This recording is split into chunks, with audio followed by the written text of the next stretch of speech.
Okay, so I'm going to talk about some work which is joint with many people. The main collaborator is my former student Junwu, also with Kevin Costello, C. Lee, and more recently with two of my students, Wang Him Chung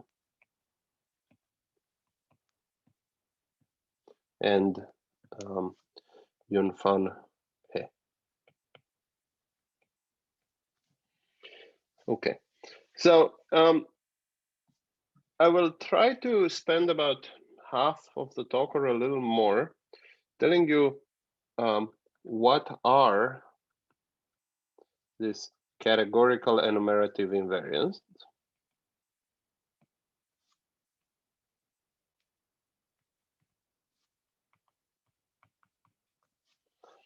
And also how they are defined. This will be maybe 2/3 of the talk. And then I will try to tell you about how to do computations with them. So for elliptic curves,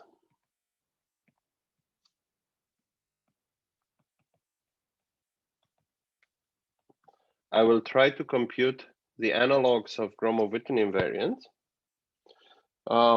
I will tell you a little bit for AN singularities, what you're supposed to do. And the most interesting part, more recent work, this is work with Yun-Fan He, will be about how to understand FJRW invariants and connections to number theory.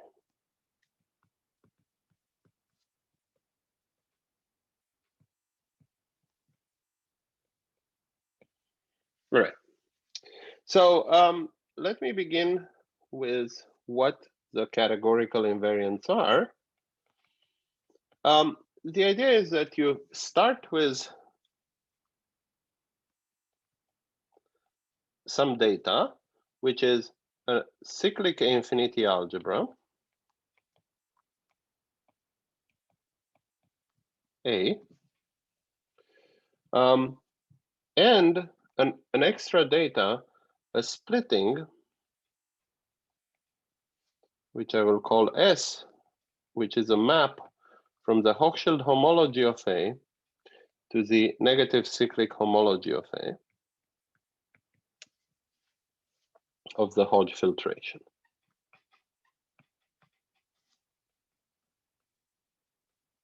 So for the categorical enumerative invariants, this is the input data. The theory of the categorical enumerative invariants a priori does not care about how you arrive at your cyclic infinity algebra or the splitting. I will say in a second what these words mean. But somehow these are given to you as a black box. You don't really care how you arrived at them. The output of the theory is a sequence of invariants, which I would call FGN of this pair A infinity algebra A and the splitting S. These are elements in sim n of H minus, where here H is some shifted version of the Hochschild homology of A. And H minus just means H adjoined U inverse, this formal variable U, where the degree of U will be -2. So I want to say just for reference that I am following Kevin Costello's notations, and he prefers to use homological notation. So when I say degree of something, that means homological degree. Okay, if you wonder where this U has come from, it is the same U that appears in the equivariant cohomology of a point. under the action of a circle. So it's the S1, it's the generator of the S1 equivariant cohomology of a point. Sorry, something's beeping. Okay. I'm sorry. Sorry. Let me try to cancel this thing. It doesn't want to. I apologize. Okay. Now, what? Is let it me try. explicit? I mean, this output, will it be somehow explicit in terms of the This data? output will be completely explicitly computable in the sense that if you give me a big enough computer, which might mean incredibly big, the size of the universe perhaps, but if you give me a big enough computer, I can compute any of these invariants. So you need to give me somehow explicitly the A infinity algebra A.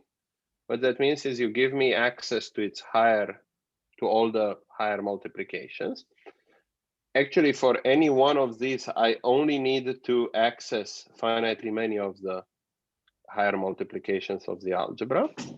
This algebra is some finite dimensional space. You could give it to me as a vector space with a basis. You write for me the tensors, which are the higher multiplication.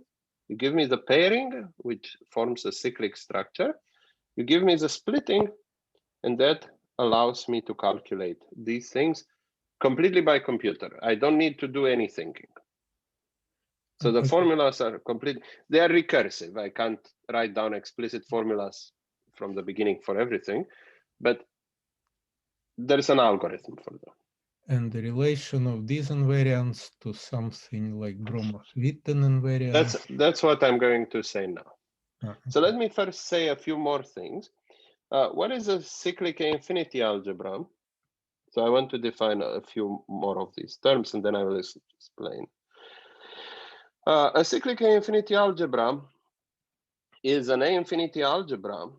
So I presume that many of the people in your department know what this is, having Lino and Jan there.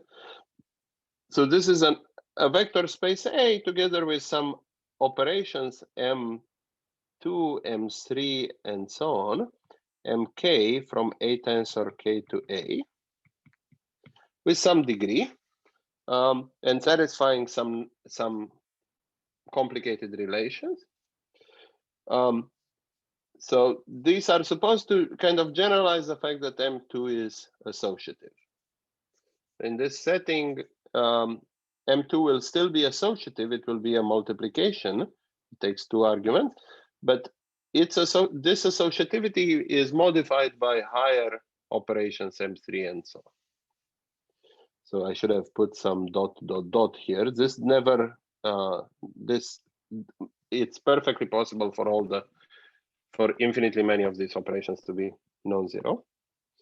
And this is what an infinity algebra is, and cyclic refers to the fact that it comes with a pairing. This is a perfect pairing,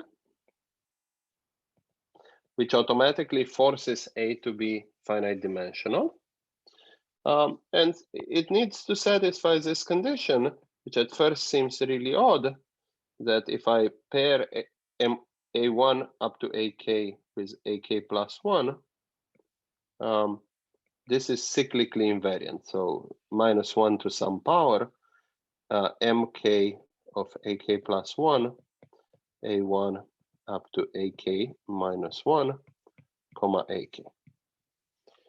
So up to some signs, which come from some causal rule of signs, this operation of taking K elements and applying the Mk operation to them and pairing with one more is invariant under rotations.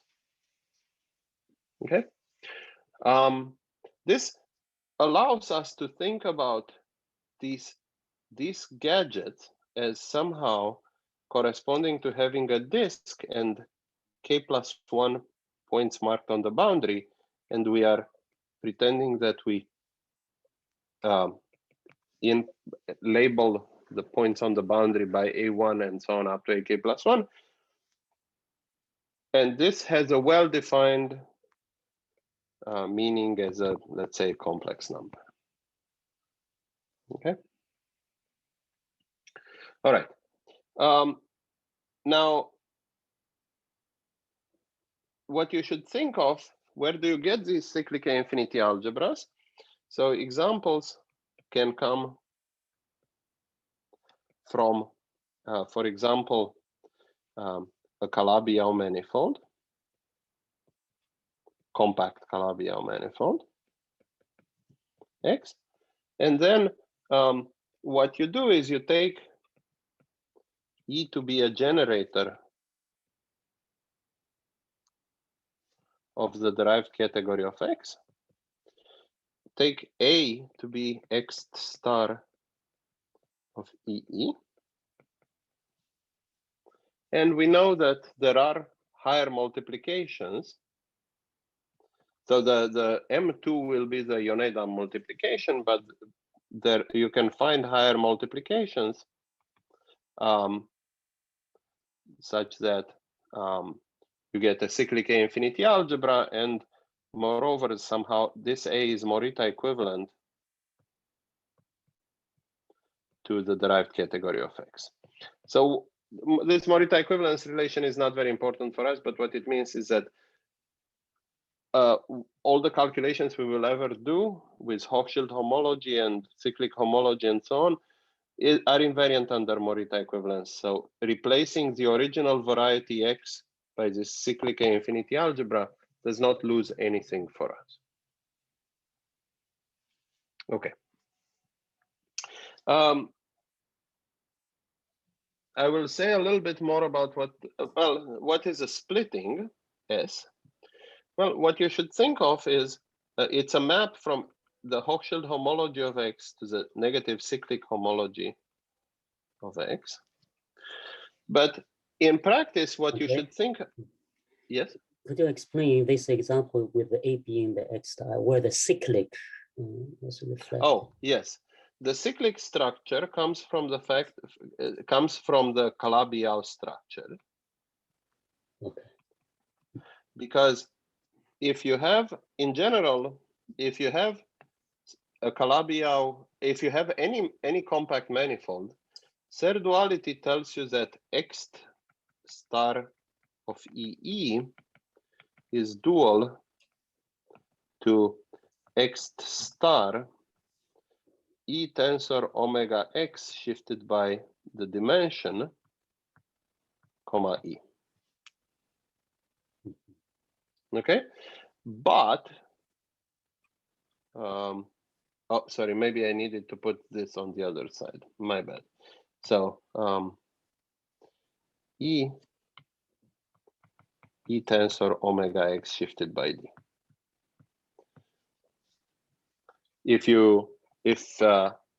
In fact, this is true for any E and F. You can put an E and an F here. You need to switch their spots. If we are in a Calabi-Yau setting, this omega X is trivial, so it doesn't appear at all. So you have that X star EE is dual to X star EE, maybe with a shift.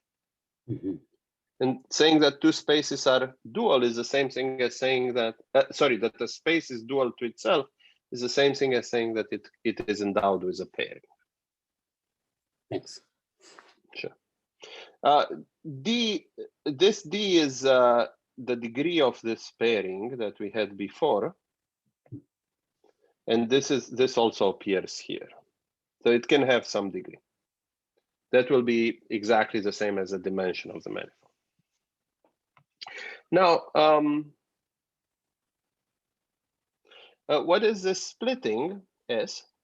In abstract terms, it's a map from Hochschild homology of A to the negative cyclic homology of A, which is some kind of abstract stuff.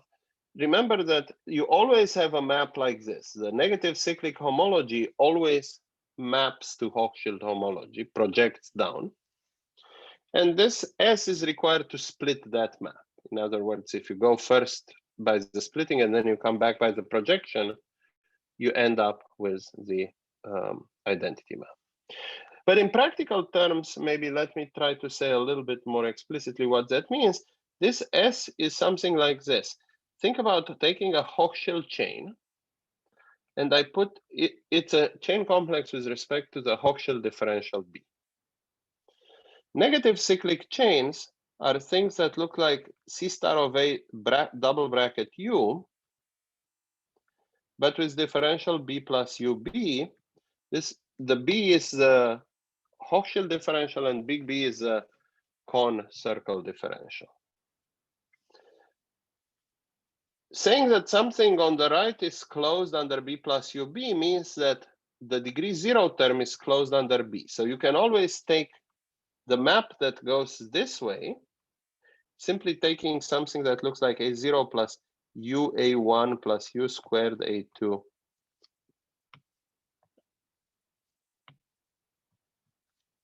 Maps it to A0. And this is a chain map. Between those two chain complexes, one having B plus UB as differential and one having B as differential. A splitting is a map, is a chain map here, which sends A0 to some things that look like A. It needs to start with A0 and plus some U alpha 1 of A0 plus U squared alpha 2 of A0 plus and so on. All right. So basically what the requirement here is you give me an A0 which is B closed. You need to produce for me a sequence like this, which is altogether B plus UB closed. We know from the general statements about the generation of Hodge to de Rham that if you start with a category that's smooth and proper, you always are able to do this. But there are many possible choices of this S, and I need you to specify such a choice. Okay.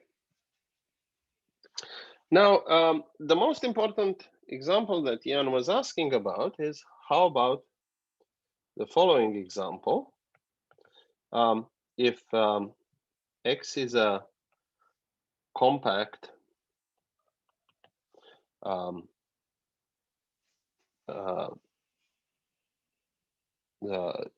symplectic manifold with a choice of holomorphic structure or quasi whatever it's called,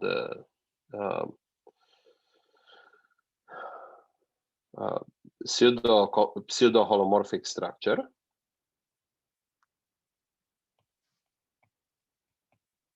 Is it called pseudo holomorphic? Now I'm almost complex. Almost complex. Sorry, my bad. Of almost complex structure. We can take compatible with symplectic form. You mean? Yeah. We can take A to be Morita equivalent to the Fukaya category of X. Now this A will actually be A is actually linear over the Novikov ring.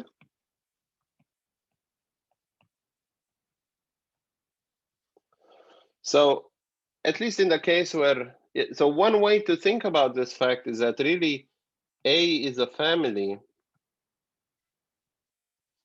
of categories. Andrei, you don't care whether it's Z2 graded or Z graded. For Z graded, I don't care. No, my construction works equally well. Our construction works equally well in the Z mod 2 graded case or in the Z graded case. Okay. So that does not matter.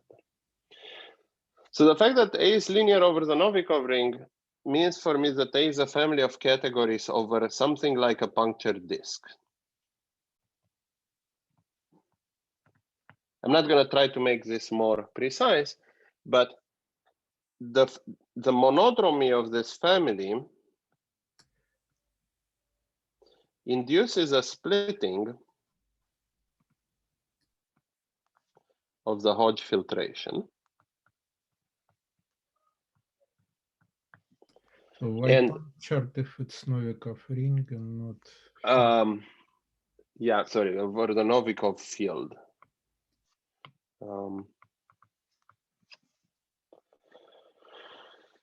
And having this, using the monodromy around the puncture gives us this splitting of the Hodge filtration, and this will, using this splitting,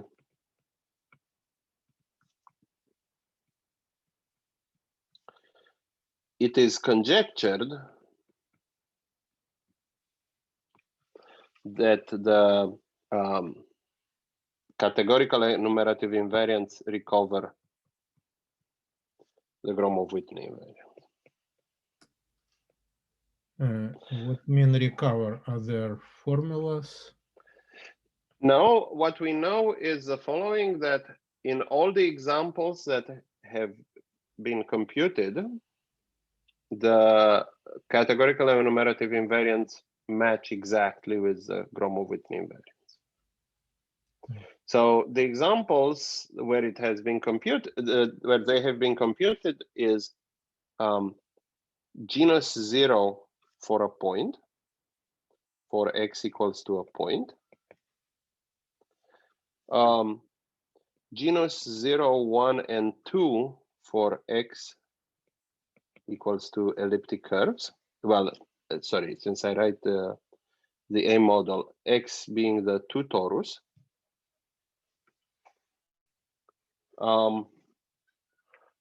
Yeah, those are the ones where we know how to compute.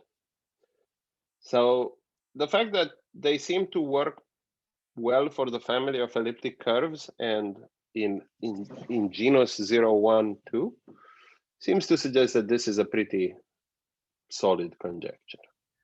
Do they satisfy Virasoro type constraints? We do not know how to prove anything of that sort. If we knew that, we would be much further away. We don't know how to prove many of the basic axioms of Gromov-Witten theory. We don't know how to prove the string axiom. We don't know how to prove, we know the dimension axiom, but we don't know the string axiom, the divisor axiom, none of those things. We don't know how to prove that they satisfy this.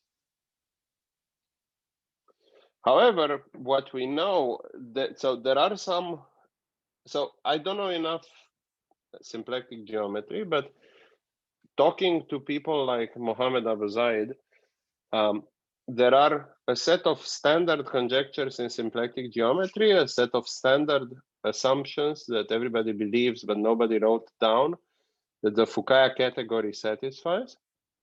And if you believe those, it's almost a tautology that these categorical enumerative invariants are the same thing as Gromov-Witten invariants. They were specifically designed to match that. Okay. All right. So maybe to explain just a little bit, in that case, the Hochschild homology space that we had here, this one is just a de Ramco homology of the underlying manifold. And this U that we are using here is used to keep track of psi-class insertions. So we are really recovering not just classical Gromov-Witten invariants, but also all the gravitational descendants. So the calculations that we do, for example, for elliptic curves, do take this into account. So when you look at an element here, this really captures the full descendant Gromov-Witten potential, is supposed to, at least, I mean, conjecture. Any questions so far? Why you completely kind of get rid of periodic cyclic homology, which is sort of a better model for the de Ramco homology? No. The correct statement is this, that negative cyclic homology of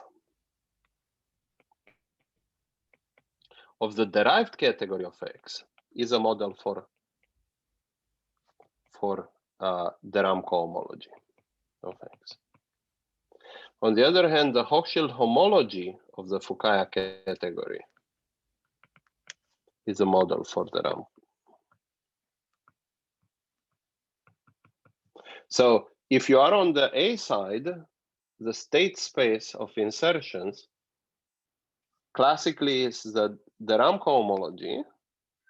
But the way to recover the RAM cohomology from the Fukaya category, which should be your open state space, your category that you want to work with in the A model side.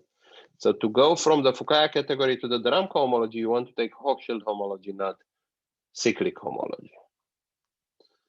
If you are in the B model side, then indeed you would replace your category of coherent sheaves by its negative cyclic homology, and that would recover the RAM cohomology. Does this make sense?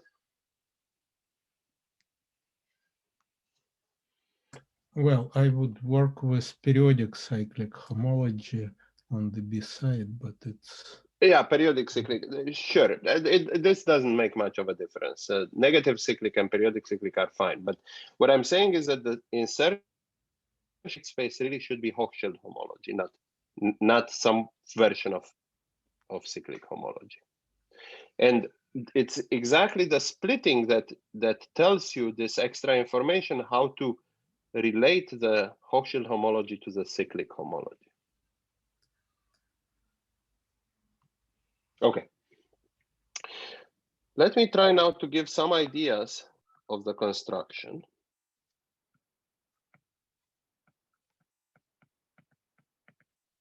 So the first step is to understand the theory of ribbon graphs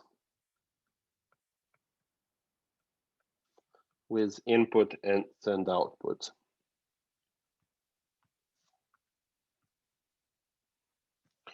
And this has been developed in the work over maybe 30 years in the works of many people. The sources that I will use here are Kontsevich-Soibelman at the end of their book on A-infinity algebras, and Wall and Westerland, who have done some work trying to figure out signs and other details completely. So what are these ribbon graphs with inputs and outputs? They are just some kind of graphs. I'm going to try to maybe draw one or two of them. Maybe something like this. For example, this is an example of a ribbon graph. What makes it a ribbon is the fact that I care about how I drew this in the plane somehow. There is a cyclic orientation of the half edges around each vertex. So it's something like this. So I add to the data of the graph this extra data of the cyclic orientation of the edges around a vertex. Now, it is also allowed to have some leaves. This is an example of a leaf. It's only a half edge. This will be used to mark the inputs of the ribbon graph. You will have one of them inside each face of the graph. So a face of the graph is a connected component of the complement of it when it's drawn on a surface of some fixed genus. This ribbon graph in particular has two inputs. This is one input and this is another input. And it's also allowed to have these white vertices like this one drawn here, which is considered an output. So this ribbon graph, the way it is drawn here, will live in a space which I would call M0 to 1. So that means genus 0. I can draw this without crossings on a surface of genus 0. As you can see, I've already done this. Two inputs, one output. The two inputs are these two. The one output is this one. Okay. they can get quite complicated. The ribbon graphs, they have to have certain restrictions on the valency of certain vertices, but let me not get into the details. You can read about them in great detail in the in the only paper by Wall and Westerland. Okay. Now, the most important thing about ribbon graphs is they come with a differential.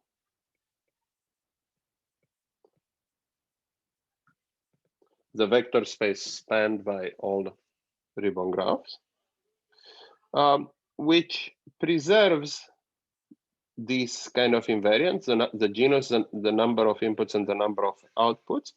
I will call this B. And the point is that if I look at the space of all sorry,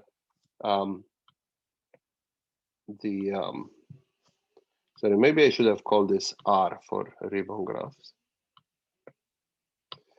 So if you look at the vector space spanned by all ribbon graphs with particular invariants, RGKL, with respect to this differential, it makes it into a chain complex. And the most important result is that this is quasi-isomorphic to the space of singular chains on MGKL framed with respect to the usual differential. So the right-hand side is a very topological kind of gadget. You're looking at the moduli space of Riemann surfaces of genus G with K plus L punctures, where K have been designated as inputs and L have been designated as outputs. And where there's a framing basically means that around each marked point, in a small circle around it, I have chosen a tangent direction. I have chosen something like, if this is maybe a piece of my Riemann surface, here's a marked point, I have chosen a point on the nearby circle. So the nearby circle has been framed. Another way of saying this is that this moduli space MGKL framed is an S1 to the power K plus L bundle over the usual MGKL that you might know. So around each point, I've chosen a point of a circle.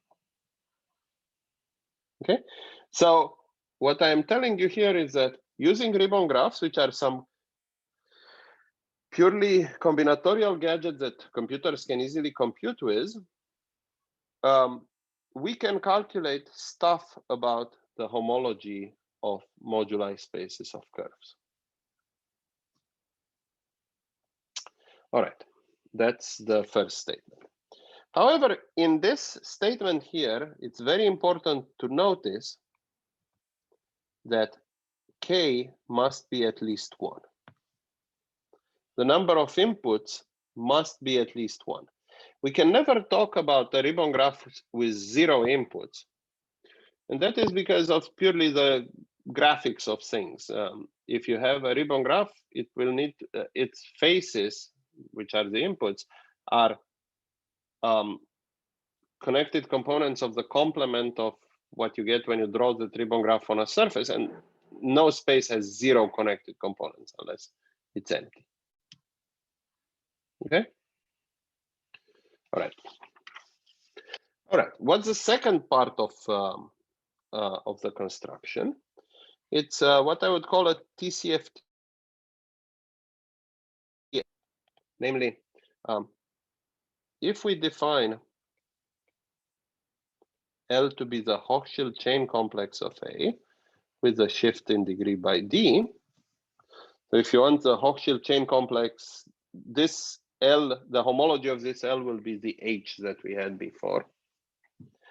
There are natural maps which go like this. Chains on MGKL framed, tensor L, tensor K, with values in L tensor L. And this is a chain map and it's compatible with composition.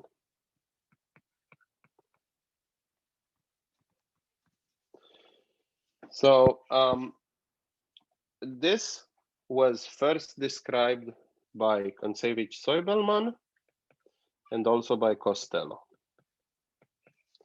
So I'm not going to tell you how this is done. There's some recipes how to do this, and the details of this were not written very carefully anywhere. Kontsevich and Soibelman have a sketch of this. Costello gives a construction that's not very explicit. I hope that later this year, I will have a paper with Wang-Him Chung and myself, where we will try to write all the details as explicitly as possible.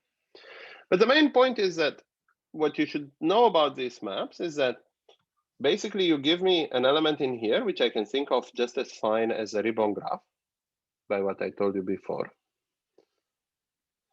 And you give me a bunch of Hochschild chains that I'm allowed to insert into the inputs of this graph. So give me Hochschild chains to read, to put in these inputs, and I will be able to read off some other Hochschild chains at the outputs of the ribbon graph by some complicated procedure. Don't worry about it. But the most important thing is that there is a way to sew outputs of ribbon graphs to inputs of ribbon graphs. That we know what it means for surfaces to sew punctures of different surfaces. And the operational ribbon graph mimics that. And what I'm saying is, if you take the outputs of a bunch of one of these operations and stick them into the inputs, it's the same thing as sewing the corresponding ribbon graphs. So somehow think about something like a topological field theory. You've got some operation associated to a Riemann surface like this. That would be going from some V to V tensor 2. You've got some other operation from V tensor 2 to V.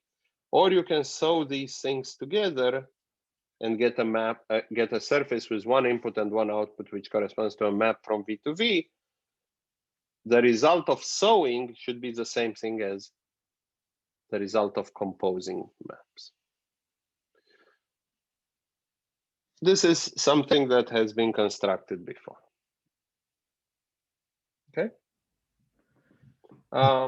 Yeah.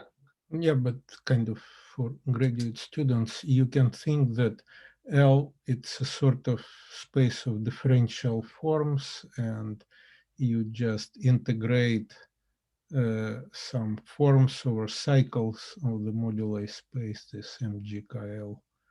So it's partial integration.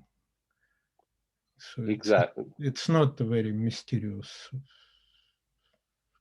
Yes. And you might ask, for example, why do I need the framing here? It's because I'm not working with topological surfaces for which it makes sense to talk about the way to sew those two things.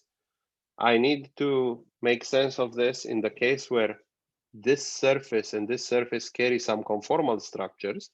And in that case, the only operation that makes sense is if I have a framing on those two circles. So I know how to sew things together correctly. If I turn around, I get something well defined. I don't get the same thing. All right. The next step is something which was invented by Sen and Zwiebach, two physicists. They noted that on the space, on this space, if I take the direct sum of chains on MG0n mod sigma n, the sum over all G and n here, there are some operators, delta and bracket, and I will tell you what they are, which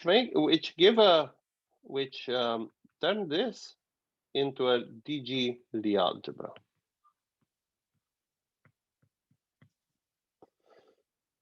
The differential will be b plus this, sorry, not b, little d plus, and this is in the bracket is this bracket. So notice that the differential is not just take the boundary of a chain, it's modified by this extra operator delta. And there is this extra bracket. Okay. You can think about this as being very, very similar to saying that we have a Batalin-Vilkovisky algebra, if you know what that is. I'm not going to say what it is. This is not quite on the symmetric algebra of this. We'd have a BV algebra structure. In any case, this structure allows us to look for Maurer-Cartan elements. And what that means is these are solutions of the equation. It says del plus delta S plus 1/2 of S bracket S equals to 0. Okay. What Sennens-Wiebach noted was that a solution of this equation in this particular DG Lie algebra has a very nice interpretation in terms of geometry. So here's a theorem due to Costello. If we write such a solution S as summation SGN, where SGN is the piece of the solution that lives in here, then fixing S03, the lowest kind of piece, the piece that lives in M03, which is a point, if you fix this to be 1/6 times the class of a point, the 1/6 is there for worrying about symmetry, fixes S up to homotopy.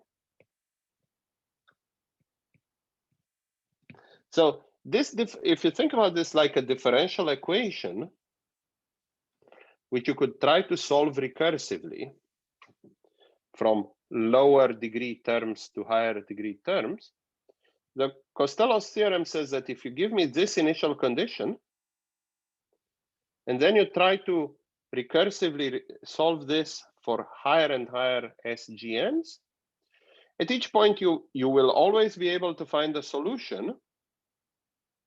And moreover, you will have a bunch of choices to make, but all the choices that you make live in a contractible space. Okay? And the Sennens-Wiebach intuition say that somehow this SGN, which is a chain, is essentially MGN bar minus an epsilon neighborhood of the boundary of MGN bar.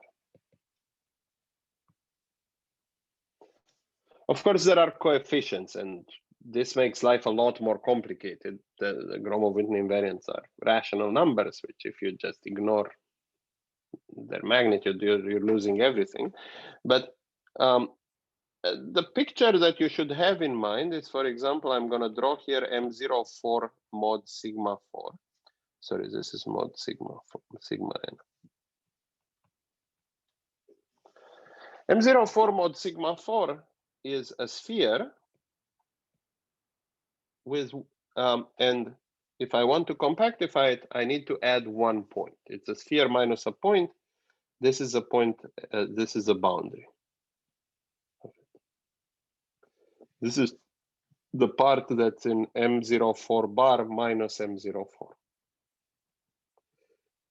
What I need to do is I need to take a tubular epsilon neighborhood of that point, and everything that's left here outside of this epsilon neighborhood, that will be the chain S04. If you think geometrically of a chain as a subset, some kind of closed subset of a space, this is what it should be. You can see that it's not closed. If it had been closed, I wouldn't need to put this delta here. I would just say capital delta S equals to 1/2 SS, but I'm not saying that. I'm saying that the boundary of this chain plus this extra operator delta applied to it is the same thing as a bracket of S with itself. And it's a classical theorem in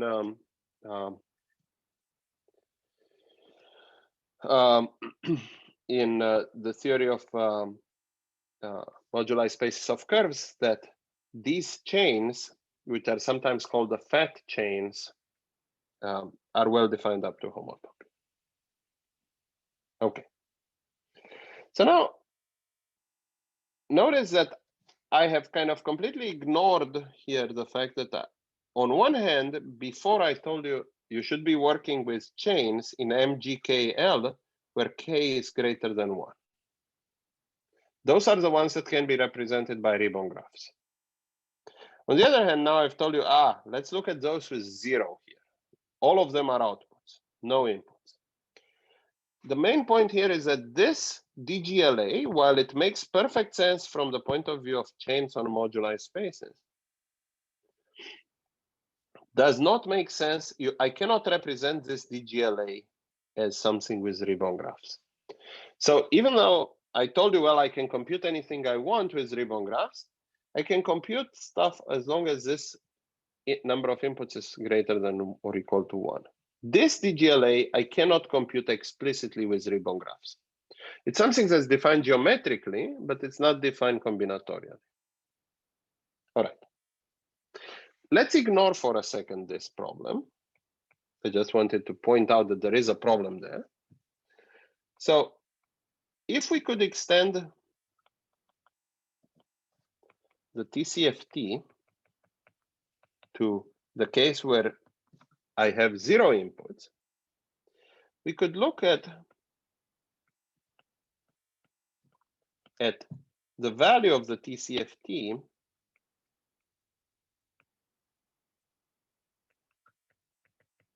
on these SGNs. So these will be GN in L tensor N. I remind you that what this TCFT did was it took a chain in the framed moduli space here, and as many things as the number of inputs. Now we have 0 inputs, so I don't need to put anything here. And it spits out something in the number of outputs. So in fact, it would produce something, in fact, a symmetric tensor in here. I would get a symmetric tensor.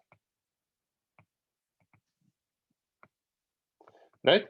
And why is that? It's because the chains SGN were really symmetric in their outputs. We had modded out the space by the symmetric group. Okay. All right. Now, the important statement about this beta GNs is the fact that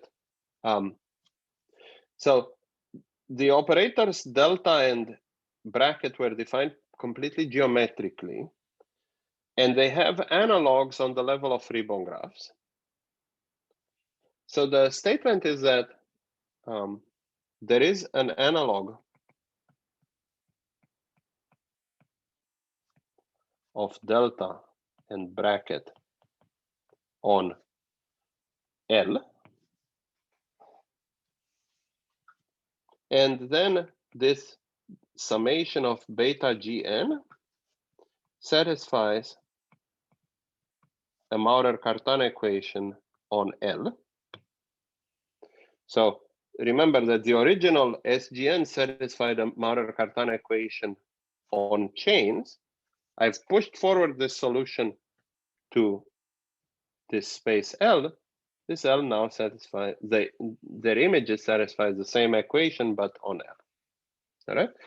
This we can write in a different way as saying that the element exp of summation beta gn h bar to the power g minus 1 is b plus delta closed.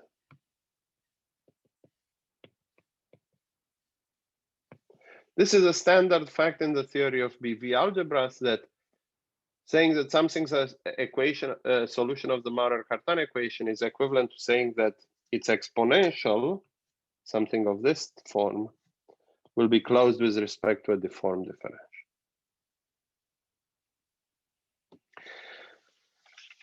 Now I'm going to stop for a second and say what we have constructed. If you think about it for a second, we really wanted this beta GNs to be the things that we wanted to construct in the beginning, but the trouble is that they are not B closed. If they would be closed, they are some kind of Hochschild chains, but the problem is that the way we constructed them, they are not closed under the Hochschild differential. So the trouble with that is that I cannot pass to homology. And because I cannot pass to homology, I cannot get something in some symmetric algebra of Hochschild homology. So I'm a bit stuck. But what I want to note is, so far, we never use the splitting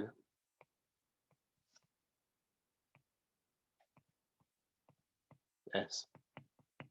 So everything that I did so far, this construction of this beta GN, is only depending on the algebra A. In fact, if you think about for a second, you will realize these SGNs themselves can be calculated once and for all, independent of the algebra you work with. It's a calculation purely about ribbon graphs or about chains on moduli spaces. That's it.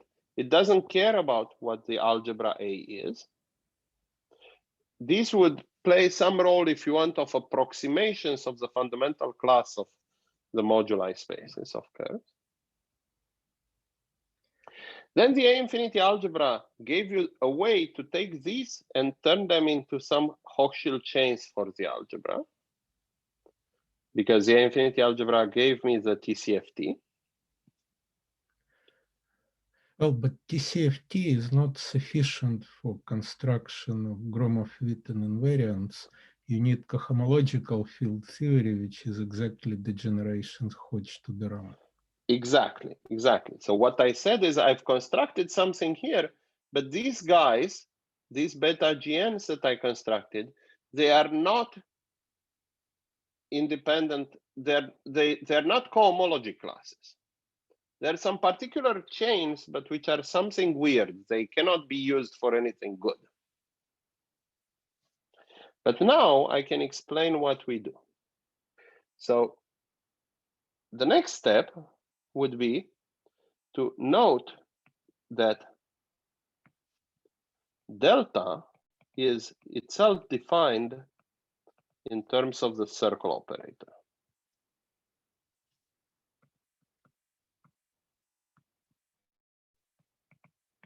I haven't told you what delta is, but geometrically what it means is I take two punctures which have framings. I rotate one of the framings through all the 360 degrees of possibilities and do all the possible gluings.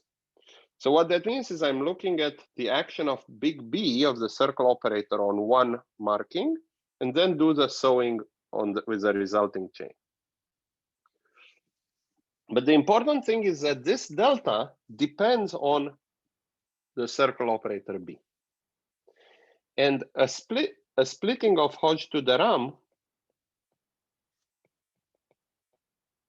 is exactly a choice of a way to trivialize the operator BB. It's not enough to just know that it can be trivialized, to know that the Hodge-Ram spectral sequence splits. You need to know that it splits. This you know from smooth and proper by the theorem of Kaledin. But you also need to know, once it has split, which splitting you choose. Choosing a particular splitting is exactly telling me a homotopy operator for big B. If you remember, I told you that a splitting was a chain map here, and these alpha 1, alpha 2, and so on are exactly choices of how to trivialize the operator big B of A0. Okay, so now we can use this. So we had some DGLA, which was something like L minus an operator B plus delta and the bracket. We're gonna look at another DGLA, which is the same L minus, but with just operator B and with bracket 0. And because both the delta and the bracket were defined in terms of big B, I can do some kind of homological perturbation lemma to make them exactly equal to 0, not just homotopic to 0. So now what we're saying is, in here we had the Maurer-Cartan element. So we had the Maurer-Cartan element here, these beta GNs. That I can push forward to a Maurer-Cartan element here, beta tilde GN, which will be Hochschild, will correspond to some Hochschild homology classes. Right? Because while the homology of this guy is, Maurer-Cartan elements here are hard to understand, Maurer-Cartan elements here are nothing but Hochschild homology classes. All right? And now you might ask, okay, but you really tricked us. You said at some point that we should work with k greater than or equal to 1, but now you said you need to work with k equals to 0 in all these things. If you see, I said here, over here, I said we work with k equals to 0. How do we fix the fact that we work with k equals to 0? This is the new idea that is in the two papers of myself, Junwu, and Kevin Costello. The idea is to use a Koszul resolution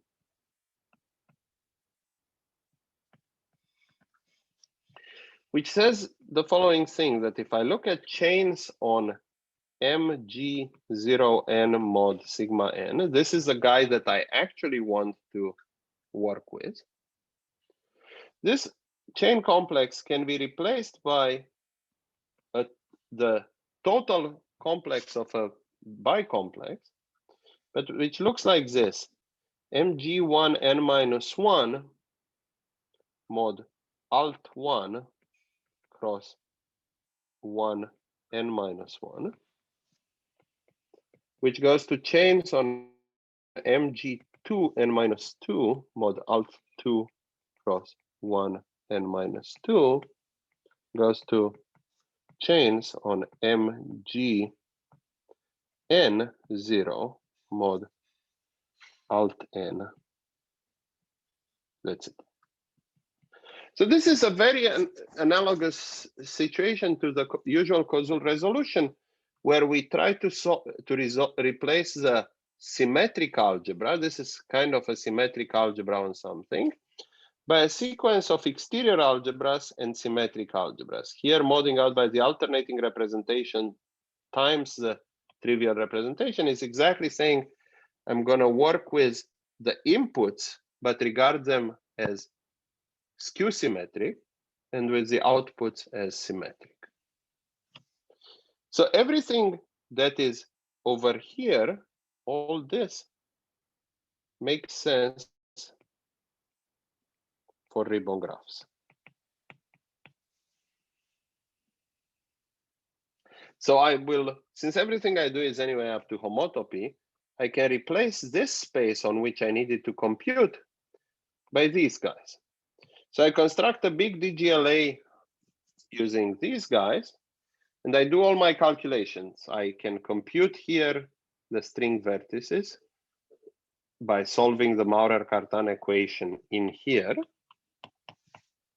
I can push forward the string vertex that I got from here to a chain, to a Hochschild chain of the algebra, because everything makes sense here. So I can construct my betas that I had here in terms of just the cyclic infinity algebra. And then, in fact, what we do is we never go back to, even though the corresponding thing with 0 inputs does make sense for the chains on the algebra, even though it didn't make sense for chains on the moduli spaces, we never go back. We keep this this resolved thing, and we just do the homological perturbation here, and we produce the categorical Gromov-Witten invariants the way we want. I'm sorry, I am already out of time, and I have told you nothing about explicit computations. Let me just tell you that this is only half of the story, basically. When you want to do a computation, you need a few other things. One is to understand what splitting you're going to use, to understand what volume form you're going to use, and to understand what coordinates you're going to use, the so-called canonical coordinates that you are using in mirror symmetry. In the case of Gromov-Witten invariants, we know how to figure that out for pretty much anything, including for the quintic, for example. We should be able to do computations there. Right now, for FJRW invariants, we are totally stumped as to what the canonical coordinates should be. And we are talking now to people with expertise in modular forms, because it seems like some interesting results might come out of matching mirror symmetry with the theory of modular forms.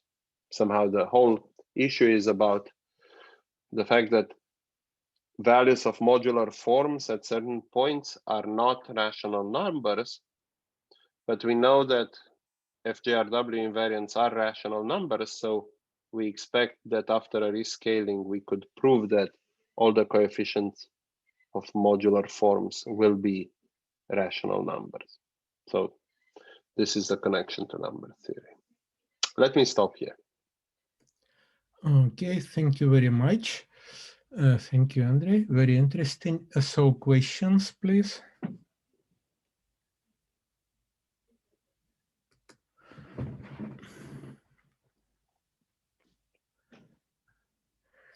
Yes, so it looks like this, at least in what you have told us, the main idea, besides of these vertices, string vertices of Sen and Swibach, it's this Casually resolution. So that's the main technical. Yes. Also, the other main technical result is the fact that we have, I've kind of told you here very quickly that you need to do some form of homological perturbation lemma. This is highly non-trivial. So what is non-trivial here? Well, it's not the usual homological perturbation lemma that we do for A-infinity algebras. This is a different homological perturbation lemma. So it's the question is, if you have a DGLA that comes from a Batalin-Vilkovisky algebra, where the corresponding delta and bracket have been trivialized up to homotopy, how do you trivialize them completely? That's the other big. So we need to sum over some large class of which I'm not going to tell you what they are. Yeah, but the homotopy, it's a sum over graphs, not necessarily over trees, probably, yeah, like in... No, yes, it's over graphs, and it's not over trees. There are some graphs which we call partially directed graphs. There's some kind of graphs where some edges can be directed and some edges are not directed, and you've chosen a spanning tree inside the directed graphs. It is not completely predictable, but yeah. Okay. So there are formulas. Yeah, yeah, it's very nice. So it's a homological perturbation for BV manifolds. Yeah, I remember exactly. Yeah, long ago I discussed it with Losiev, and we have some sort of Chern-Simons picture for that. Okay, I have also kind of slightly different question, but which is related. I mean, it's basically in terms of Gromov-Witten, potential kind of computation Gromov-Witten, it's a compact Calabi-Yau or compact, but compactness is important.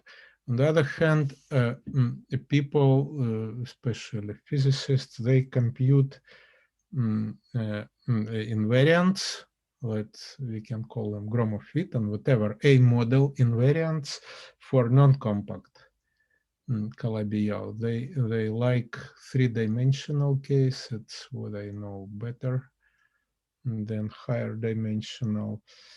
And have you thought about relations with a non-compact? Yeah, I don't know in any way how to do non-compact. What we can do is, in some instances, we can do non-smooth. So I think maybe we are doing the mirror of what they might be doing.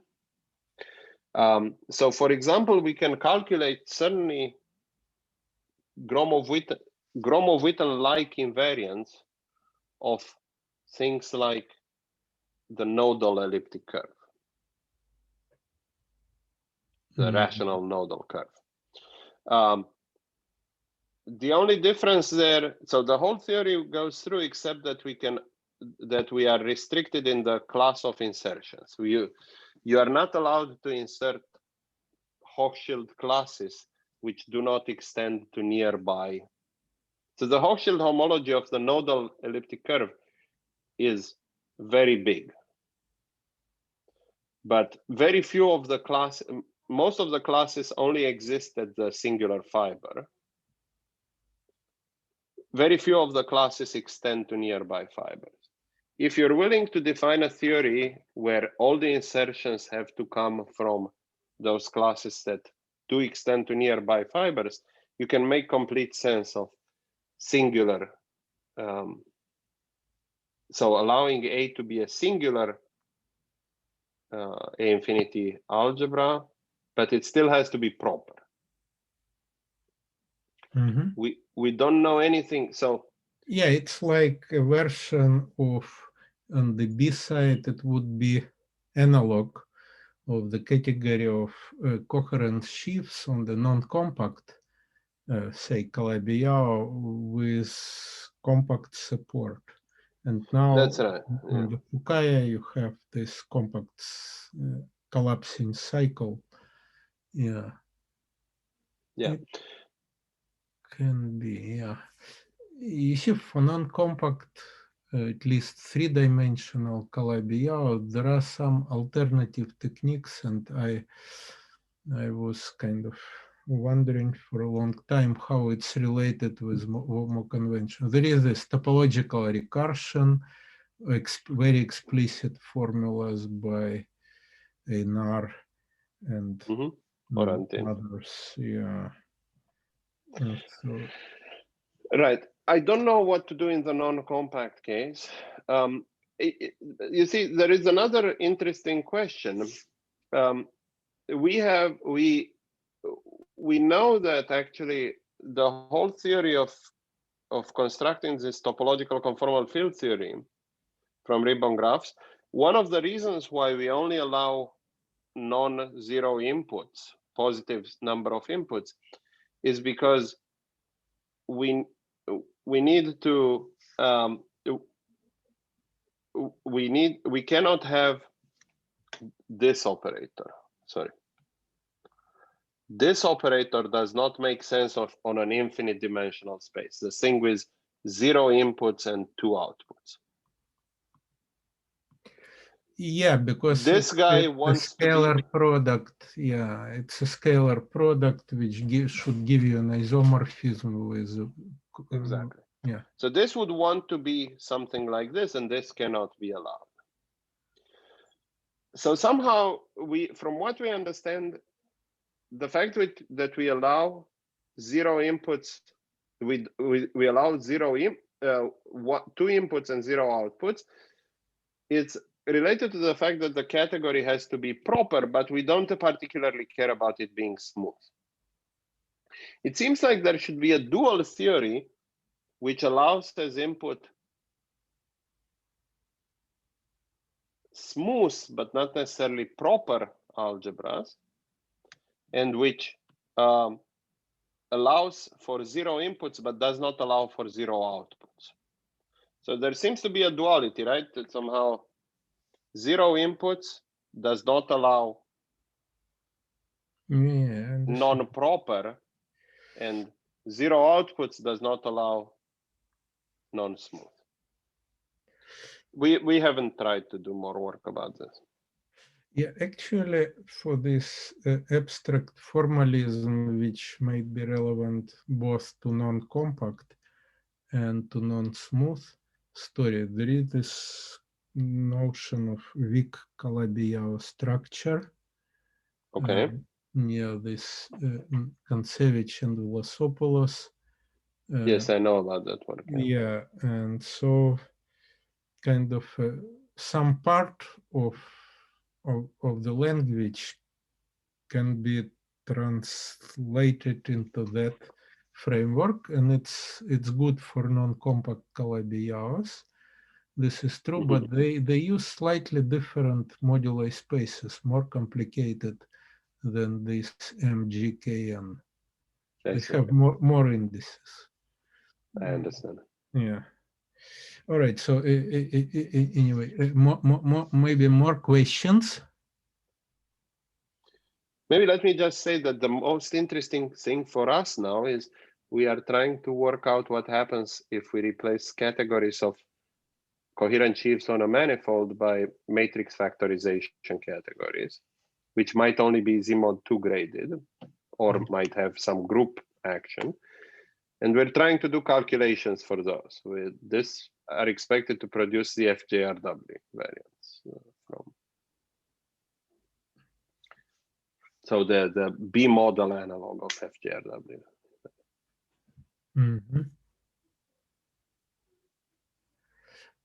Okay, let me ask for more questions. Otherwise, it's a private discussion. Okay, yes. more yes, questions. I still have a question. Sorry, Jan. Go ahead, please. So you were mentioning about this with a group action. So I was going Yes. to ask you about the setting up if you have a group acting on the variety, and yeah. So at the same time, look at your paper on these cup products on the opposite. Yeah, those two are not related. Thanks for asking, but if you do have a group action on the manifold, so if you know how to, the whole theory goes through completely unchanged, except that you need to work with the stack XMOG, but that is not saying anything particularly clever. The more interesting fact is that if you know how to replace that, there's generally a problem in going from the manifold X to the cyclic infinity algebra.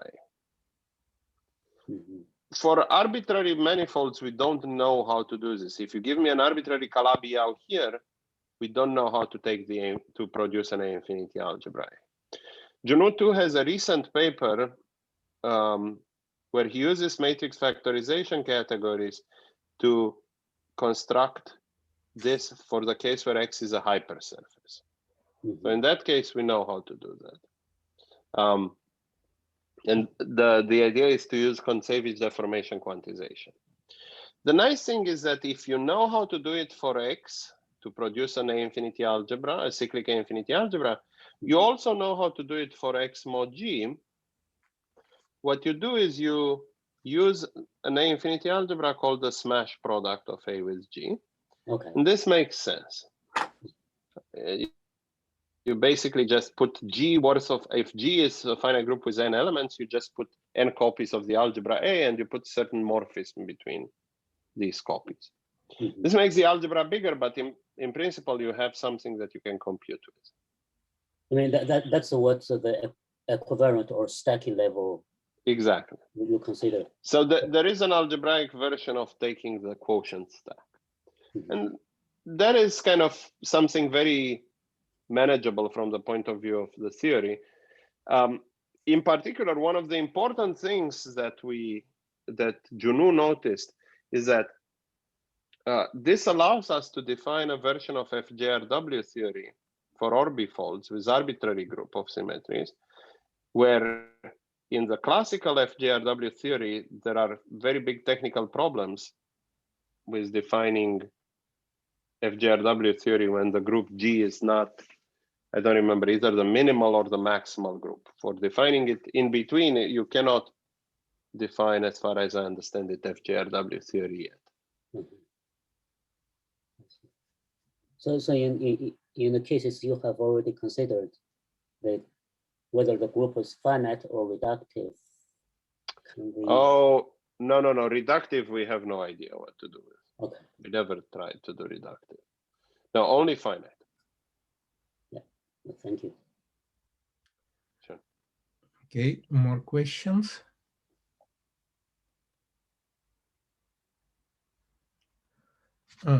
Well, if not, let's thank Andrei for very interesting talk. Thank you. Thank you. And I hope to see everybody in person as soon as possible. Hopefully the vaccine will help all of us. Hopefully. By the way, maybe you will email, say, Lina your notes if it's possible. Sure, I will be happy to do that, yes. Okay.